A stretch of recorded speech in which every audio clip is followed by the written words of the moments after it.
Hello, everyone, and welcome to the Global Trade and U.S. Macroeconomic Outlook for 2023 as part of the Idaho Ag Outlook Seminar. Hi everyone, my name is Xiaoxue. I go by Rita. I'm an assistant professor in Ag Econ department in University of Idaho. I teach international trade in Moscow campus, and it's my pleasure to talk with Pat today. Yeah, and I'm Pat Hatzenbuehler. I'm Extension Specialist for Crop Economics at the University of Idaho, based at the Twin Falls Research and Extension Center. And I'll be running through U.S. macroeconomic conditions and the forecast into 2023. But first, we're going to tackle global trade with our trade expert, Rita, here. So Rita, in general, how has total U.S. trade performed in 2022? Okay, thank you, Pat. So I would say we did great of U.S. total trade in the past year. So in general, U.S. is actually the second largest exporter in the world. And if we look at the value of total U.S. exports, we actually had a record high in 2021. And the total exports kept strong in also the first half of 2022. Oh, interesting. And given that trade is so important for the Idaho and U.S. agricultural sector, how have agricultural exports performed? Yeah, that's a good question. And actually, if we look at the different sectors of U.S. Exports, actually about agricultural is only count 10% of total U.S. exports. But our U.S. farmers, we did a great job. And if we look at the USDA reports, the estimated U.S. total agricultural trade in terms of value in 2022, we were hit the historical high at $196 billion. And compared with what we had in the COVID year 2020 at $140 billion, it was a huge increase in this year. Wow, look at that jump from 2020 to 2022, just massive increase there. Well, how about Idaho ag exports? How are they performing?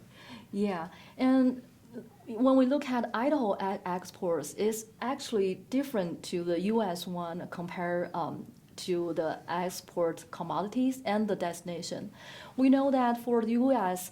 ag exports, the top commodities we exported are soybean and corn, and we sell it to China. But when we look at the Idaho ag exports, we also had an increase in 2022 in Idaho. But what we sell more is not soybean and corn, but we sell mostly like dairy products and the potatoes, of course, and also wheat and some of the beef. And we sell most of our ag exports to our neighbor countries, Canada and Mexico, instead of China as a big partner of U.S. ag exports. And if we look at what we sell to China, it's only count about 8% of our total Idaho ag exports here.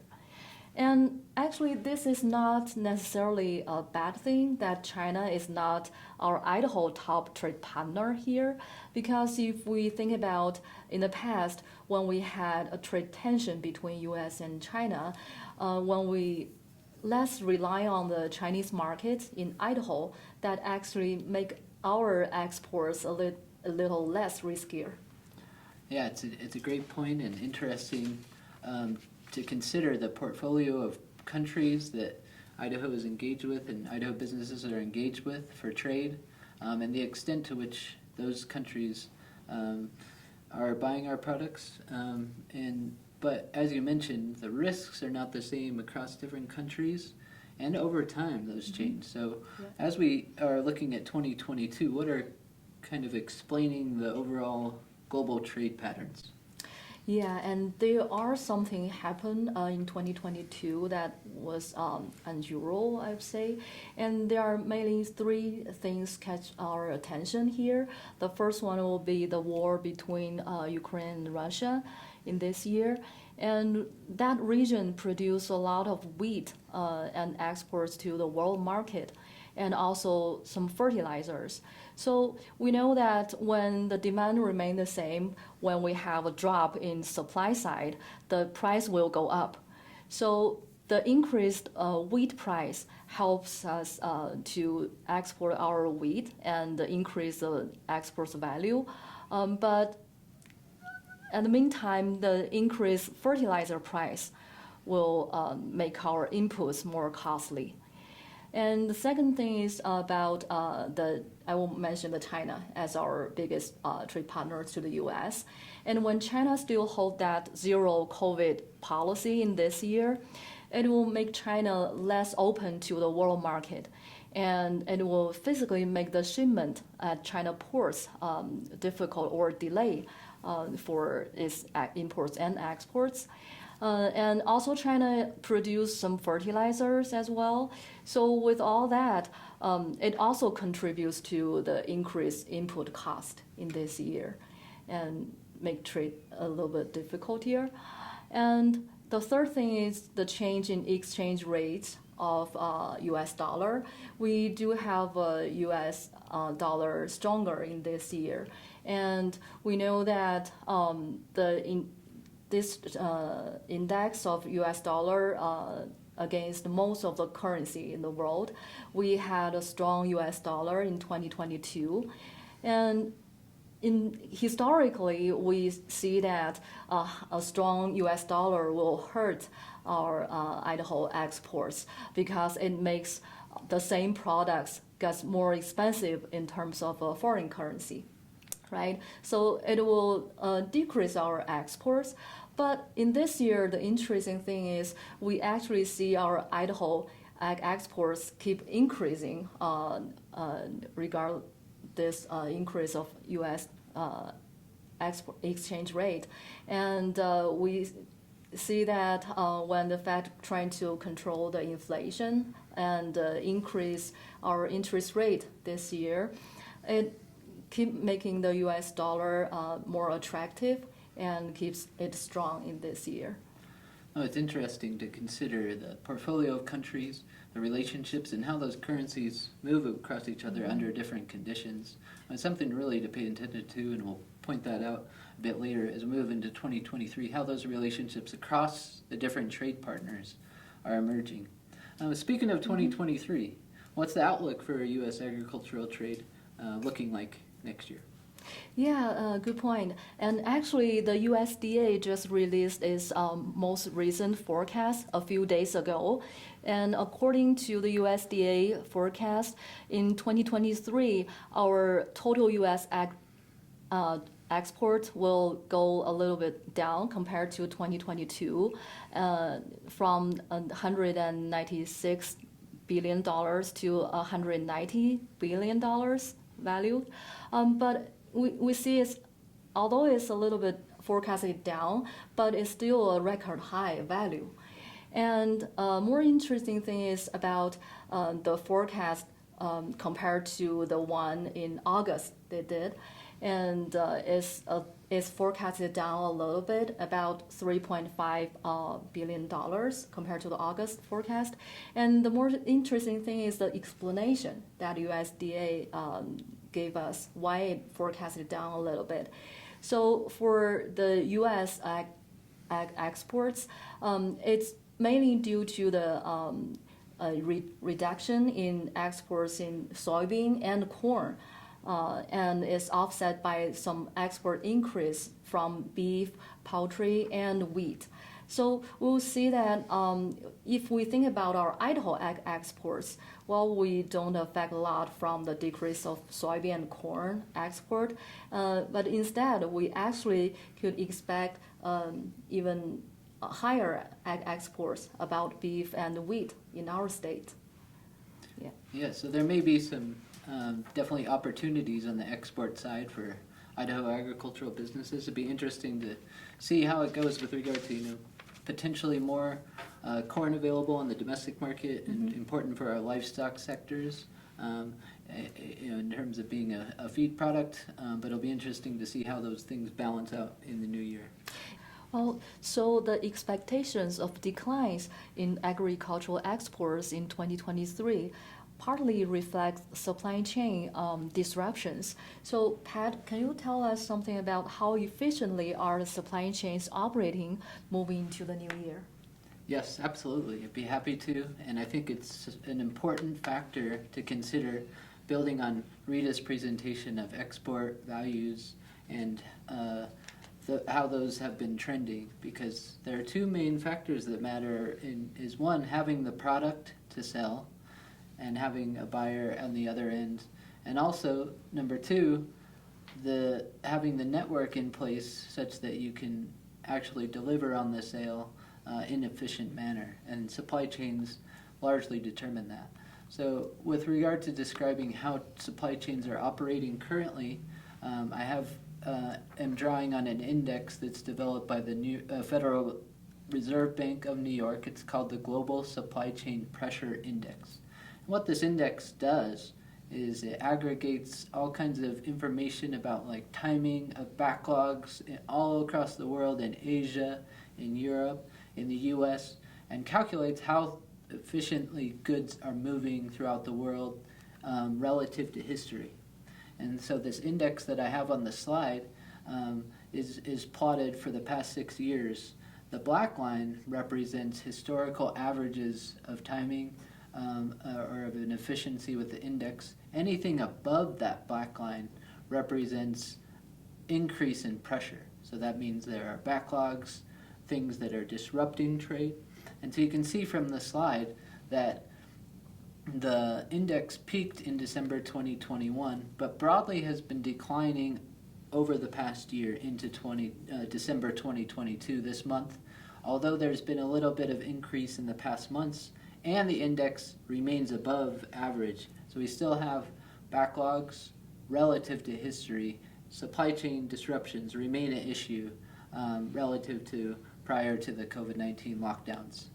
And then just drawing on an example of the things that can happen and that pop up every now and then are the railroad strike that was threatened to happen just a week ago in the U.S., and which was averted due to congressional action to enforce a labor agreement. But this was an unexpected thing to some degree that many people didn't anticipate, but had huge implications for the moving of products throughout the country, but especially agricultural products, fertilizer, ethanol, grains. Many of these things move along rails, and so these kind of risks, that was averted, and so this kind of strike of labor won't happen, but it could have easily happened. It's an example of things that can increase that index and cause even further disruptions and backlogs. Generally, I would say much better picture with regard to backlogs relative to the beginning of this year, but still a bit more pressure than in the past years. Thank you very much, Pat. And also I have another question for you is, given that the U.S. has a world largest economy, and I believe the U.S. performance must has a big implications for the overall world economy here. So can you tell us how is the U.S. macroeconomic performance looking heading the new year? Yeah, sure. And I'll do so by kind of introducing the elephant in the room with regard to our economy currently, and that is inflation. Inflation has been very high over the past year of 2022, but has thankfully been declining since the summer of 2022. But overall, year-on-year inflation for October is 7.7%, which is far above the Federal Reserve's target inflation of 2%. But generally, that just means the prices of goods and services that people are buying remain historically elevated. High prices, and one of the key factors in this, that's relevant not only for agricultural industries but other industries, is the availability of labor and the extent to which the labor market is tight and wages are increasing. And so to describe the current situations with regard to labor availability and how things are trending into the new year, I've plotted graphs that show U.S. unemployment rate on the left which shows a current rate of 3.7%, which is historically pretty low, and that in itself indicates a relatively tight labor market. But economists recently have said, okay, but that may not capture all of the dynamics in the labor market with regard to the overall tightness. We not only want to capture the extent of unemployment, but also how many opportunities exist, some demand-side measure of the labor market. And so that's more reflected to take into consideration not only the unemployment rate, but also the number of job openings. So that's what I have on the right panel is listing of the number of total job openings in the U.S., and those show that they peaked in May 2022, but remain historically elevated. So the main takeaway for this is that the labor markets remain tight, but not quite as tight as they were earlier this year and are trending downward. So that means that maybe less pressure with regard to the labor market moving into the new year, and potentially a good sign also for overall inflation to continue to decline as well. Some of the factors that we're looking at with regard to explaining these trends are the policymaker responses to some of the things that we've been discussing today with regard to overall macroeconomic performance, inflation, and there are two main policy responses that are important. One is the Federal Reserve response by raising interest rates, which increases the cost of investment. So loans for businesses, including agricultural businesses, are more expensive, much more expensive now than they were in March 2022 when prior to when the Federal Reserve started raising interest rates. And so this raises the cost of investment, raises the cost of making purchases of large equipment and things like that. And so this is expected to be a driver of lower economic growth moving forward in order to continue to make sure that that inflation trend remains low. The other policy side is fiscal policy, so spending by the federal government and state governments. And so the Brookings Institute has a fiscal policy impact measure which indicates the contribution of government spending to GDP growth. And as indicated on the slide, it was very positive in response to the COVID-19 lockdowns in which the government increased spending to make sure that the economy didn't collapse.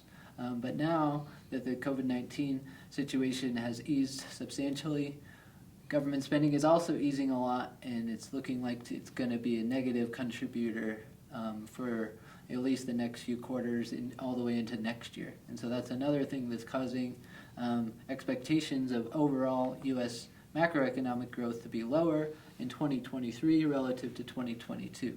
And that's what I have on this slide is estimates from the International Monetary Fund of global GDP growth estimates for 2022 on the left side, 2023 on the right side, and it shows that the U.S. economy was forecast to grow, or estimated to grow 1.6% in 2022 and 1% in 2023.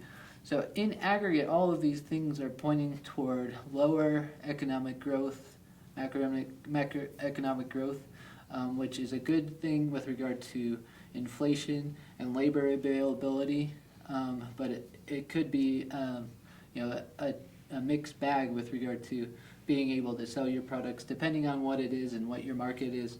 If demand declines substantially, then it may cause some difficulties. That's kind of the wrap up for U.S. macroeconomic conditions, and so we have a couple of main takeaway messages that we'd like to discuss that hopefully the Idaho agricultural businesses can take into consideration into 2023. Yeah, so basically our outlook for the next year is, in general, our global macroeconomic growth will get slower, and also the global trade will getting slower compared to 2022, and we still face some supply chain risks, and for the uneven growth across countries that tells us the differences in exchange rate of different countries, the currencies still exist, and that implications for ag-based businessmen, and it's like for them, it's probably the time to rethink about who you should sell your product to, and where you buy your ag inputs. And it's basically your reassess your sourcing and your export strategy at this time. No, it's definitely something worth taking into consideration, and a great point, Rita. And we also have one other main consideration for Idaho agriculture businesses, and that relates to the labor market being very tight. Not quite as tight as it was a few months ago, but still very tight.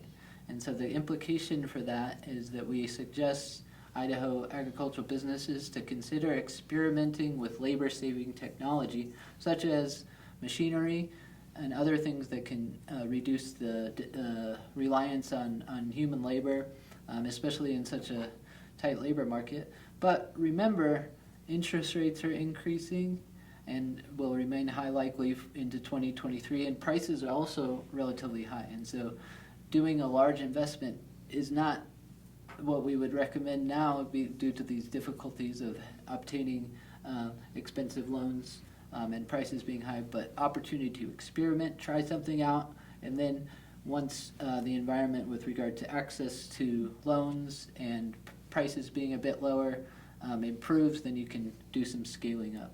So with that, thank you everyone to listen to our presentation today, and if you have any questions, we're happy to answer that.